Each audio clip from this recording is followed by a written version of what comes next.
I want to focus this in because we kind of talked about it, but we didn't say it, explicitly here. But openers, because if I show up like Noah's going to a day or two before an event like this, you'll notice if a road cyclist does that, they might go and recon a course. If it's a crit, they'll recon it, but they'll definitely work in some openers.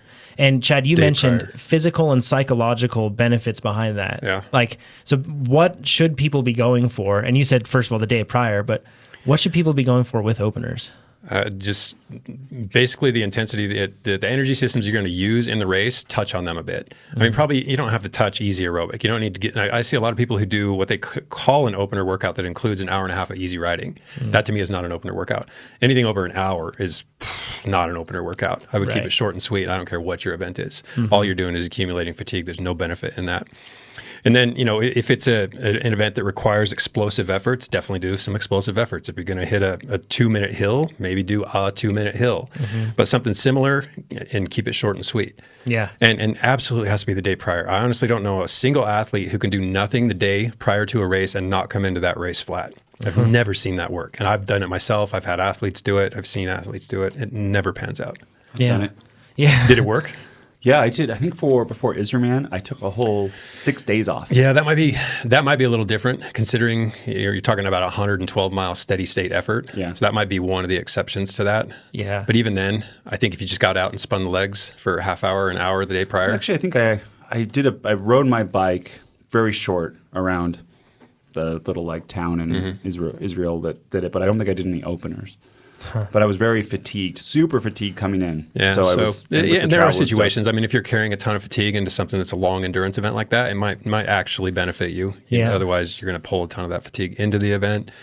So, always exceptions. I haven't seen Sorry, them. Chad. No, it's okay. Nate breaks the rules again. If it worked, it worked. Thinking of Noah's specific situation, if you're a downhill or enduro racer and listening to this, you can kind of combine those or make those openers pretty easy in the sense, not in effort, but they're logistically easy because you're going down the hill. Chances are you're reconning the trail. Sure. And then you can basically say, like, I'm just going to, this portion of the course, I'm going to throw in some really hard accelerations and out why of the not? turns. Some of the spots where you plan to be really fast, you plan to make those sections matter, hit them super hard. Use those as your openers so that you can see what they're like at speed, first off, but also to kind of, open the legs. Yeah, and chances are you don't need to go after that or before that. You don't need to go find a smooth section of road and do some openers if you've already done it there. I would make them as course specific as possible with something like with enduro or downhill. Yeah, and even XC, I would say it's definitely. It's an important thing to do. Even a technical spot on a quick course. Learn how to take it at speed. Go real fast. If you plan to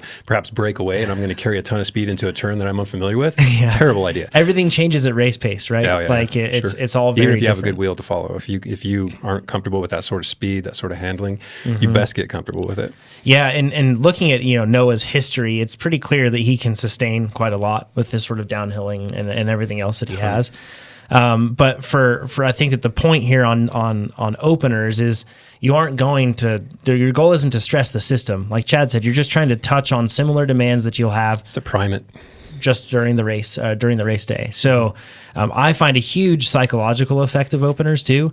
Call me dramatic, but in my head, I put myself in the race situation when I'm going through those openers, and I absolutely emulate what I will experience on race day. Yep. Right? And it's a little risky in that sense because you can go out and say, man, I feel terrible the day prior to the race and I feel terrible and get in your own head. Yes. On the other side of that, you can go out and say, wow, I feel amazing. I'm going to own this. I almost like it when I feel terrible because I'm like, okay, I'm coming up.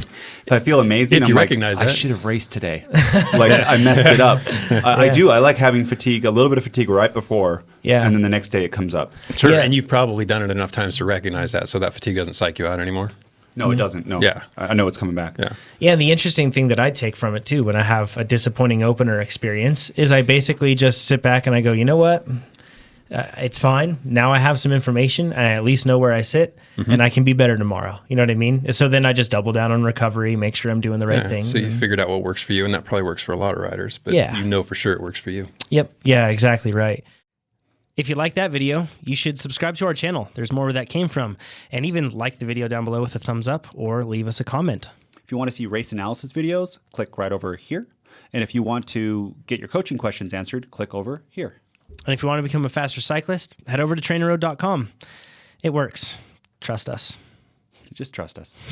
We guarantee it. Oh yeah, or your money back. It's true. Take us up on it.